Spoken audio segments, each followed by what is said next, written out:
Hi, and welcome to this installment of Excel for Introductory Statistics. In this video today, we're going to be talking about one of my least favorite topics to teach in statistics, and that is percentiles. And the reason I say it's one of my least favorite topics to teach is not because I don't like the topic itself, it's that this is the one situation where there's not one agreed upon formula for calculating a percentile.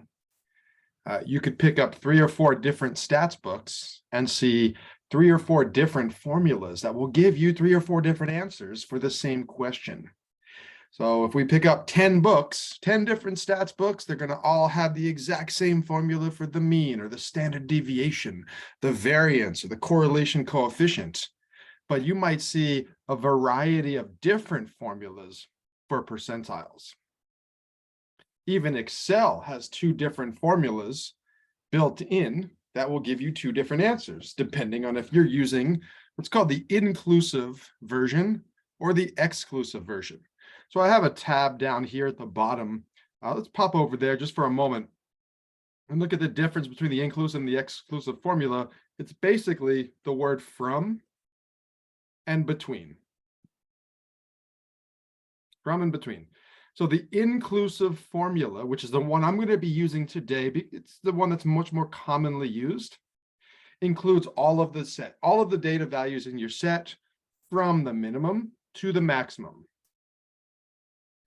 But the exclusive formula, the one down here, includes all data between, right? So that's the keyword, between the minimum and the maximum. So like, for example, if you have, I don't know, let's just give a small set, 2, 7, 11, 26, and 41. So from minimum to maximum would be all 5 numbers. So that would be the inclusive formula. Between the minimum, so the minimum is 2, the maximum is 41, between those 2 numbers, so they're acting like bookends, that would be the exclusive formula. Okay, so sometimes we use the inclusive, sometimes we use the exclusive, depending on the context. It's a little bit beyond the scope of this course to talk about when to use which. So I'm just going to be using the inclusive formula. And so on Excel, let's use yellow here. Our Excel function is, and I'll go over this again when we get back to the actual activity. Percentile.inc, INC for inclusive. If you look at the second formula for the exclusive, oh, sorry, this is actually incorrect here. This should say EXC. So let's change that, EXC. So we're not going to be using it, but we want to be precise here and accurate and correct. So percentile.inc for inclusive, percentile.exc for exclusive. And then in the parentheses, you have to tell Excel the location of the data, and then you have to tell Excel which percentile you want as a decimal. But we'll go over all of this as we work through the problem. So a couple formulas I've included here, just from 2 of the many different textbook formulas at the college that I'm teaching at currently. Most of the faculty is using one of 2 books, one of which uses this flow chart for determining the percentile or calculating the percentile. Another one uses a similar but slightly different formula. But again, I'm not going to be using either one of them. It's just a much faster process to use Excel. Okay, so back to the problem. The data in column A, so everything in column A here goes down to row 40, I believe, yeah, 40 numbers. So we've got 40 numbers in column A. These are the recorded levels of cotinine, which is a biomarker for the exposure to tobacco smoke. So if you smoke more cigarettes, you have more cotinine in your system. And so this is the level of cotinine recorded from 40 smokers. So you see, like, this person here has a 1, Maybe they just have a smoke a cigarette once in a while, which is still bad for you. But this person here, 477, well, they're probably going to end up with lung cancer. 551, yeah, definitely cancer in the future for these people smoking cigarettes. Anyway, so I've got 4 questions over here to sort of hit, the various aspects of this topic. So we're going to talk about percentiles. We're going to talk about quartiles. We're going to talk about 5-number summaries. We're going to talk about the interquartile range. And we're going to talk about the culmination of all of this, why we even do this, is identifying outliers in a data set. Okay, identifying outliers. We explored this topic earlier in the activity with the housing prices. If you were able to watch that one, the effects of including and excluding an outlier in the calculation of measures of center. But we're going to focus here on just the identifying the outliers using the previous results from the quartiles. Okay, so we have basically 2 types of problems. Problem 1 is find a percentile, and problem 2 is, if you're given a percentile, convert it to an X value or a data value. It's a little misleading because it's not going to be a data value in the set necessarily, but it's going to be an X value. Okay, so problem number 1, calculate the 20th and the 88th percentiles. We're going to do both of those exactly the same way. Now, going back to our percentile formula, which is a built-in function in Excel, we've got 40 numbers. So the location of our data is A1 through A40. So when we type this into Excel, we're going to say equal. Always have to start with an equal sign. If you want Excel to calculate something for you, it starts with an equal sign. Then the name of the function.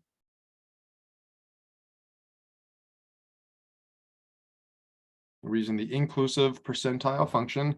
And then in parentheses, so I have this over here in the 3rd tab, the location of the data, which is A1 through, we use a colon for through, A1 through A40. And the percentile we want is the 20th percentile. So we need to give that as a decimal. So 20th percentile, 0.20, or we could just use 0.2.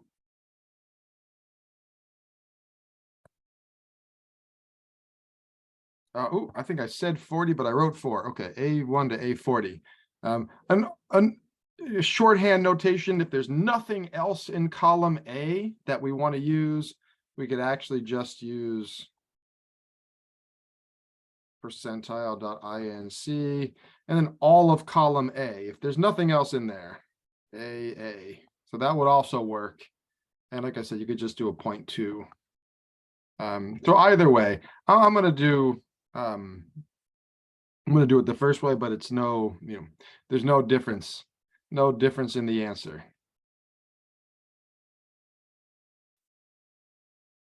Okay, so right here in these blue cells, this is where I'm going to put the answers. So if we want the 20th percentile, equal.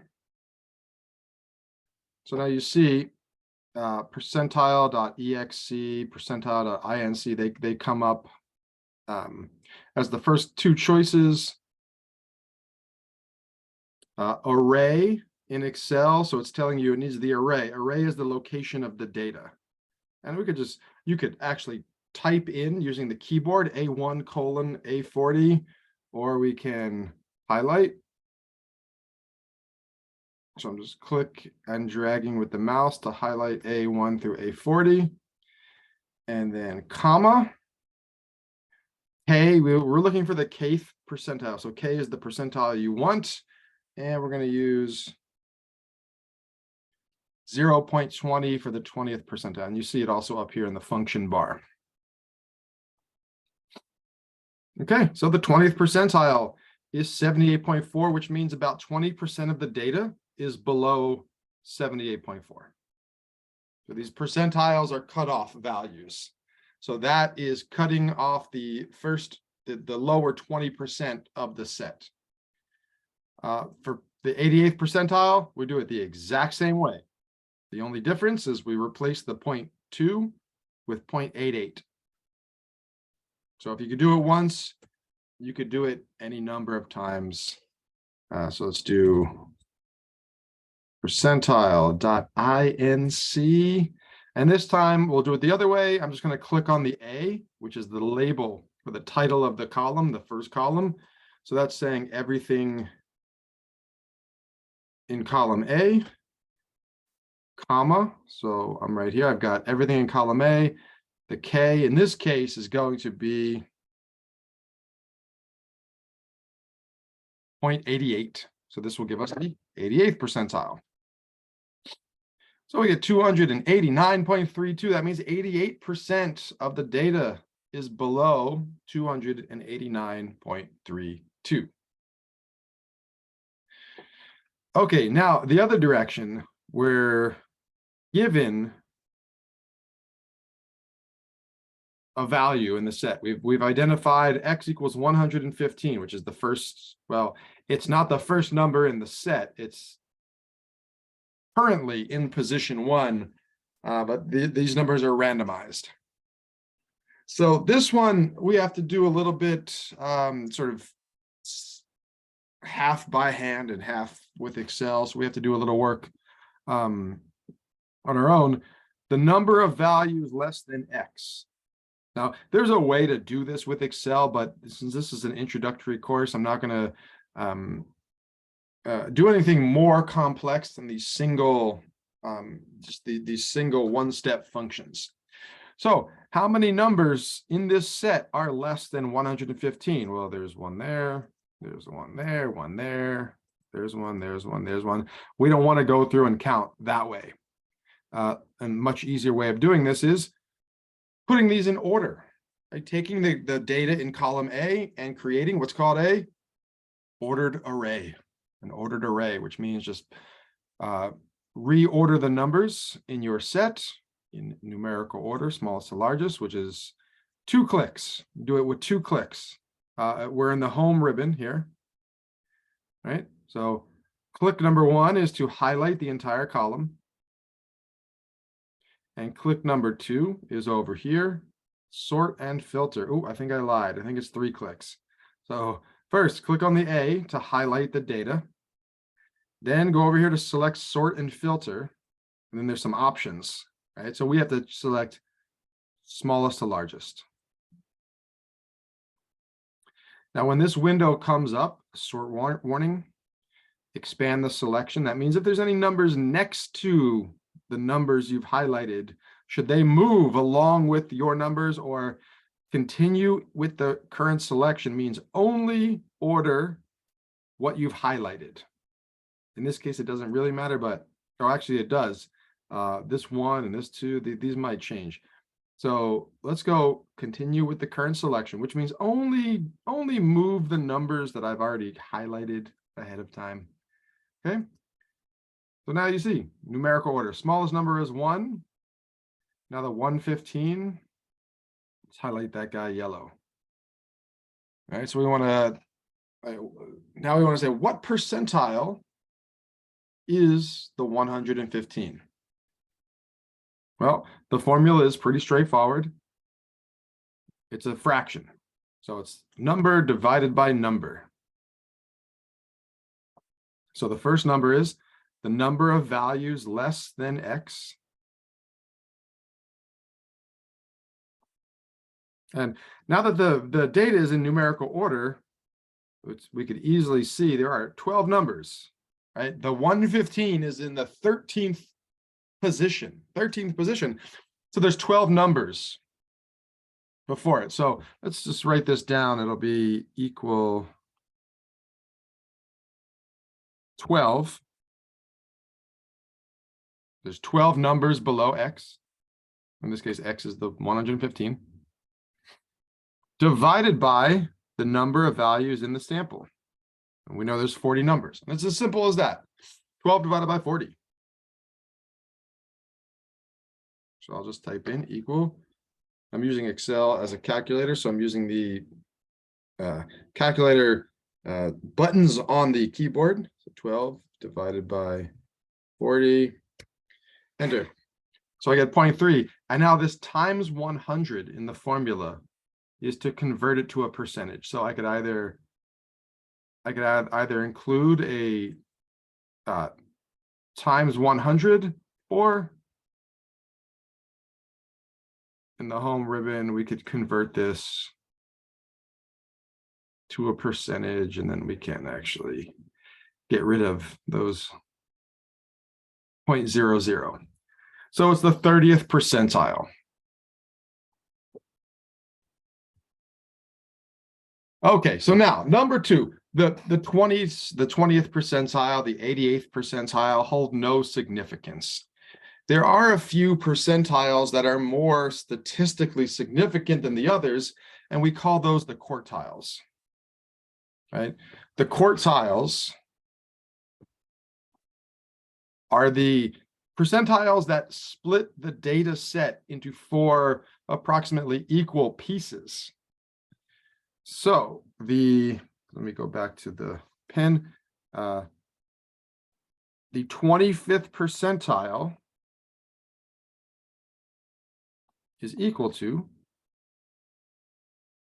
the first quartile. Those two terms are interchangeable. They mean exactly the same thing. The 50th percentile is the second quartile. Now, the second quartile, well, that's something we've seen before.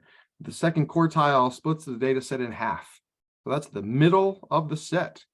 And we've seen that already when we've talked about measures of center. So the second quartile is also the median. Okay, so we've got the first quartile, which is the 25th percentile.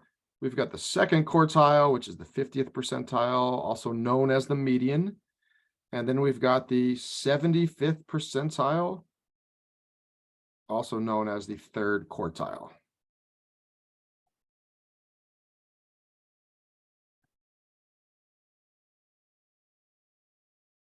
Okay, so these are 3 of the 5 numbers that make up what's called the 5-number summary. And so if you look at number 2, problem number 2, determine the 5-number summary and use the summary to construct a box plot. And based on the box plot, does there appear to be any skewness, or does the data appear to be skewed? If so, in which direction? So we'll talk about the box plot and the skewness in a moment. First, let's talk about the 5-number summary. Okay, so minimum, maximum, and the 3 quartiles in between. Right, so remember, the second quartile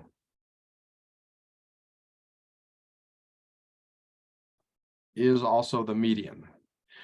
Excuse me. So let me scroll over here. And I'm going to write out what this would look like in Excel. 5-number summary.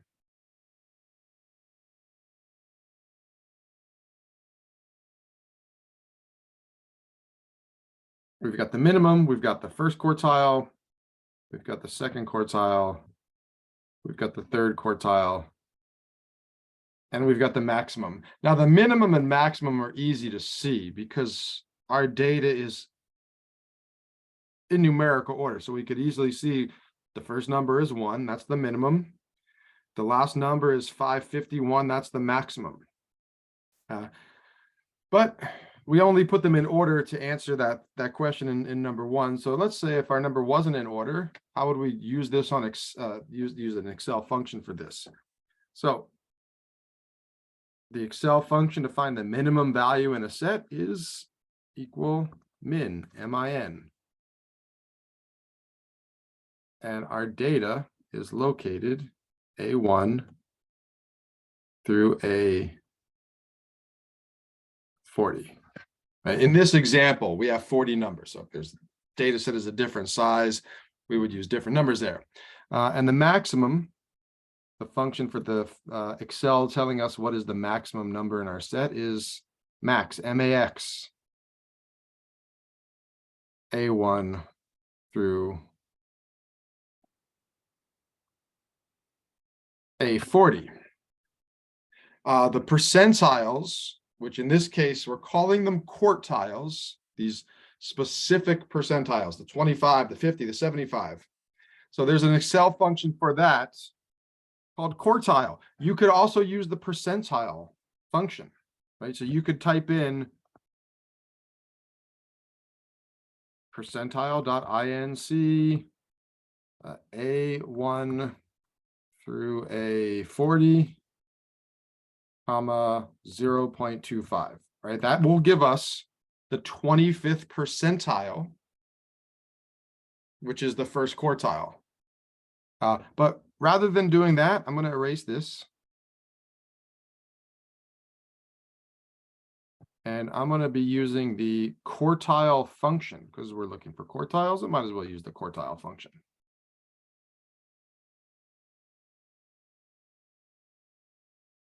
So quartile is the name of the function, and we're using the inclusive version.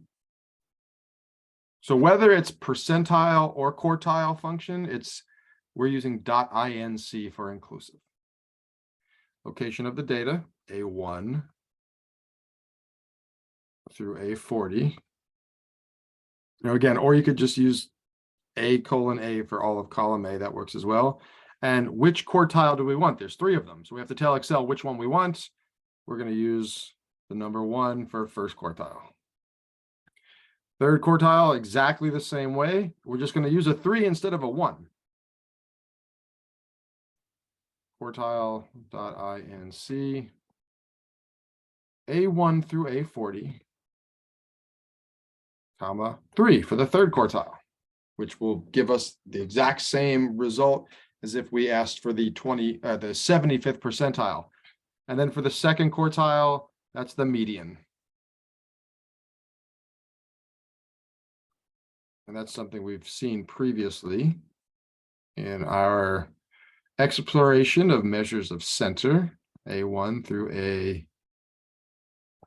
A40. So if you want to pause this and take a snapshot or commit it to memory, this is the 5-number summary on Excel. Now, most likely you're going to have to do this one, and this one. The minimum and the maximum, you don't necessarily have to use the Excel functions. Like I said, you could see them straight away. So I see that because the numbers are in order, I know the minimum is 1. And I know the maximum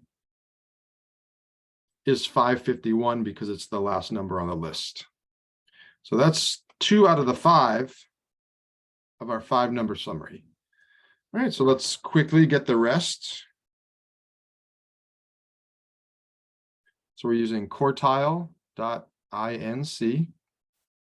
parenthesis, location of the data, column A, and the quartile we want is the first quartile.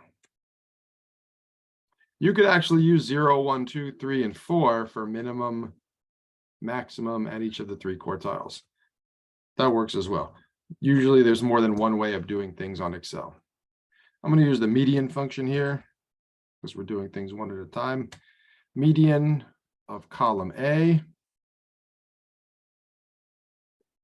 That's our second quartile. Third quartile, back to the quartile function.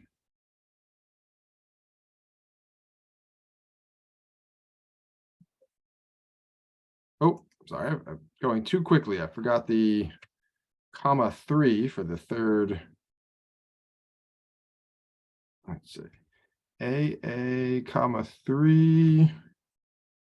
Have an extra parenthesis. Okay, that looks good. And then we've got our maximum. Okay, so there is our 5-number summary.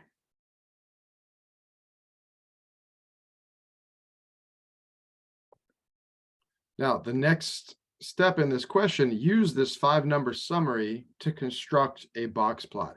Now, I'm taking a long time going through this and explaining it, but once you know what you're doing, these 4 problems could be done in less than 5 minutes. Definitely less than 5 minutes, without all the dialogue and explanation. Okay, so let's insert a box plot. Very easy to do on Excel, where a box plot is a visual representation of the 5-number summary. Now, in my lecture, I talked about the 2 different types of box plots: the regular box plot that graphs the 5-number summary, and the modified box plot, which is very similar, but removes the outliers. And so the modified box plot is a graph of the 5-number summary without outliers.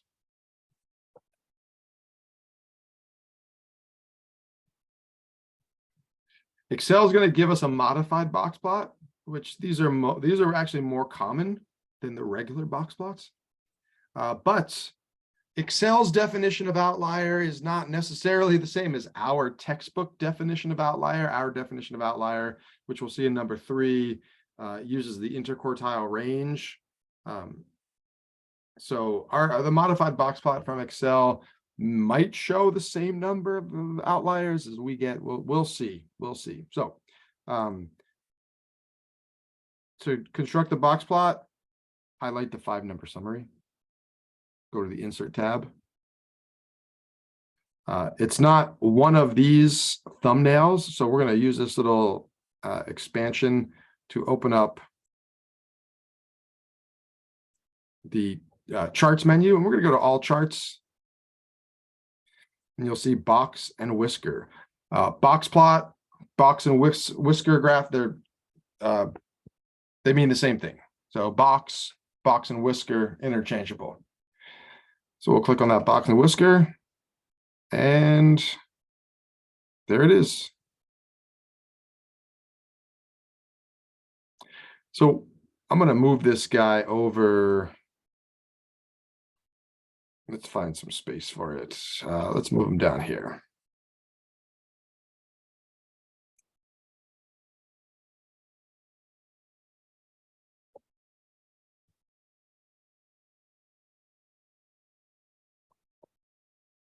Okay, so we've got minimum, first quartile, median, third quartile, and maximum.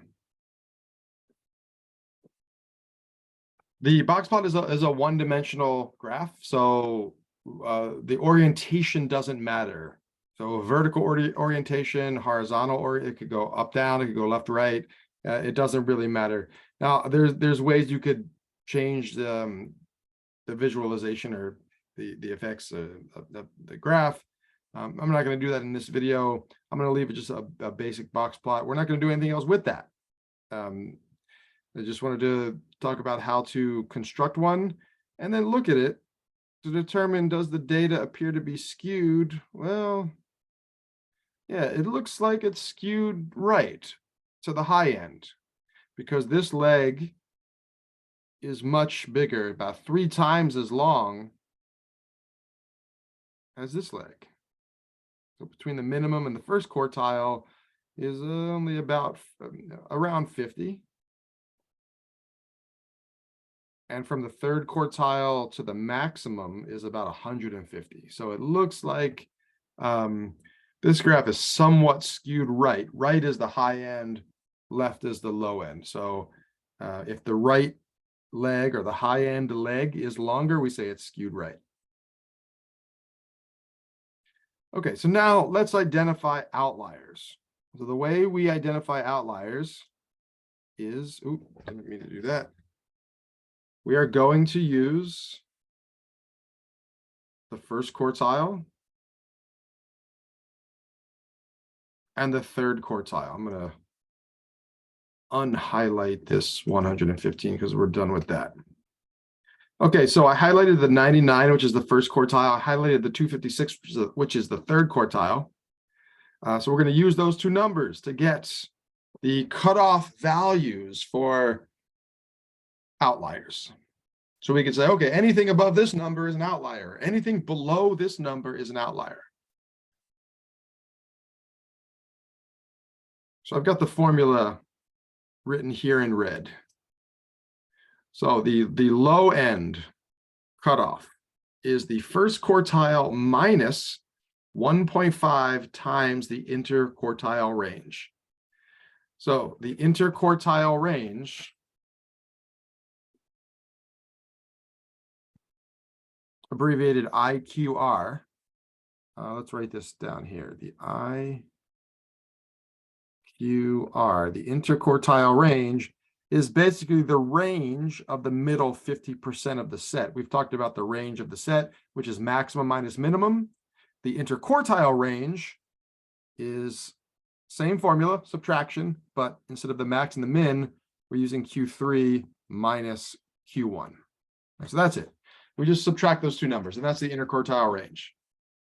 So I'll type that right here, IQR. That's going to be equal to this number minus this number. Okay, so the IQR is 157. So we need to take that 157, multiply it by 1.5, and add and subtract that. So we're going to subtract it from the first quartile. We're going to add it to the third quartile.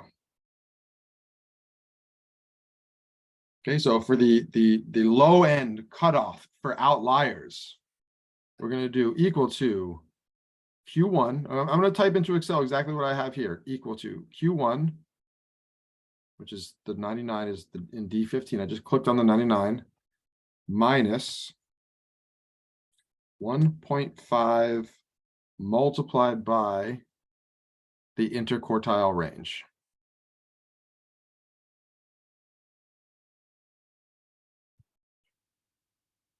All right, so I'm actually going to highlight that yellow as well.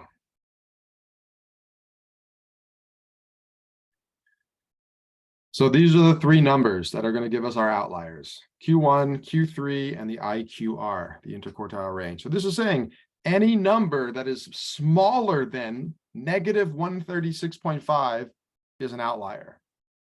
Well, there are no numbers in the set below 1. 1 is the smallest. So there are no outliers. There are none on the low end. So remember, outliers are numbers that are really, really small or really, really large relative to the rest of the set. So there are no small outliers. Now let's check the large ones. So we take Q3 plus 1.5 times the interquartile range. So equal to Q3, which is the 256. So I'll click on that. That's D17 plus 1.5 times the interquartile range, which is the 157.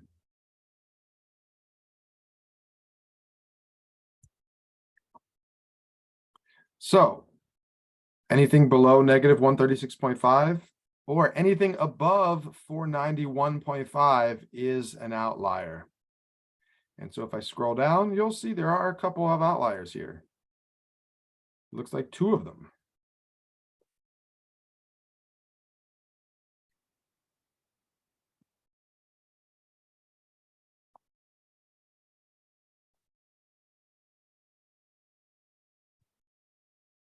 So it looks like we have 2 outliers, 2 numbers that are bigger than the third quartile by more than 1.5 times the interquartile range. Now, we saw in a previous discussion that outliers affect our measures of center. And one of the results that we had was that the median is resistant to outliers, while the mean is greatly affected by outliers. So the last question, and this should be pretty straightforward because this is something we've done already. So this number 4 is more or less a review of measures of center. Let's calculate the mean and the median, both with and without the outlier. So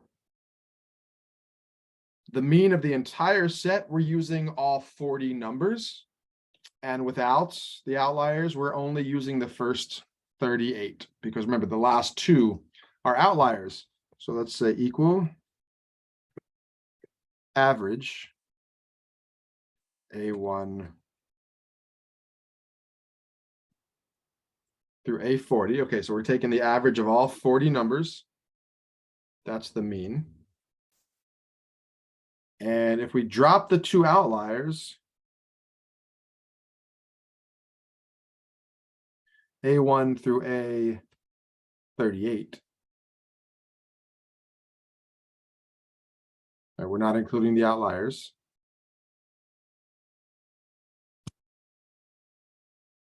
We get 169.3. Let's round that to one decimal place.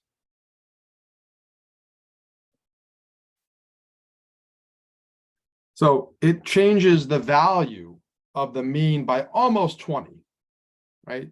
The with or without the outliers is a difference of almost not 20, but almost 20. Now for the median,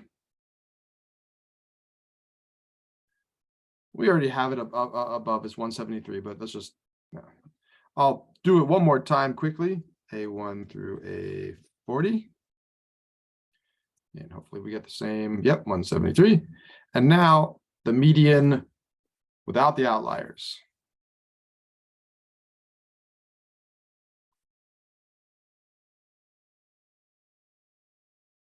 A1 through A38. And we see the median changes only three units of measurement. So the mean is affected about 18 and a half, almost 20. The median is only affected by 3 units. So again, we see that outliers more greatly affect the calculation of the mean. So this is a pretty common thing in statistics, is to take a data set and use some method like this one or similar to this one to identify. It's like basically a seek and destroy mission, right? You're looking for outliers. In this case, we found 2 of them. You remove them from your set.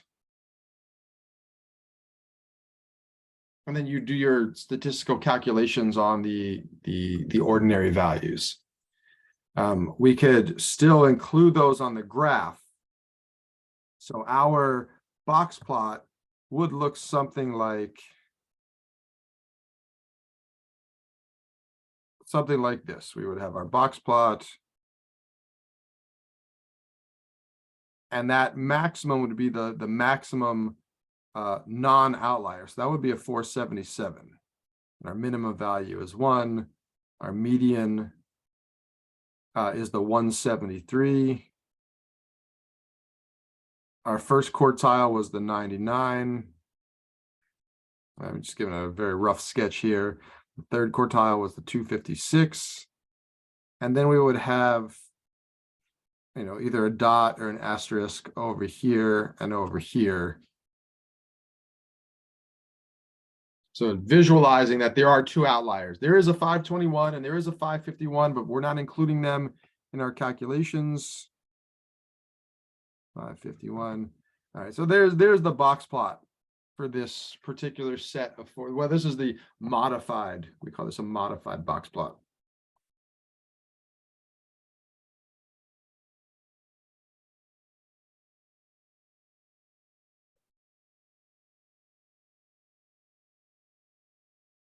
It's the 5-number summary, but we're using the maximum and minimums only from the non-outlying data values. Okay, so that's it. This was a relatively long video, but it was mostly explanation. Doing it on your own should be a pretty quick process. Once you get a hang of it, we just use 2 new Excel functions. We use the average and the median. And then we use the percentile inclusive function and the quartile inclusive function. So add those 2 to your running list of Excel functions that we're using for this course. All right, that does it for this video. I hope this was helpful.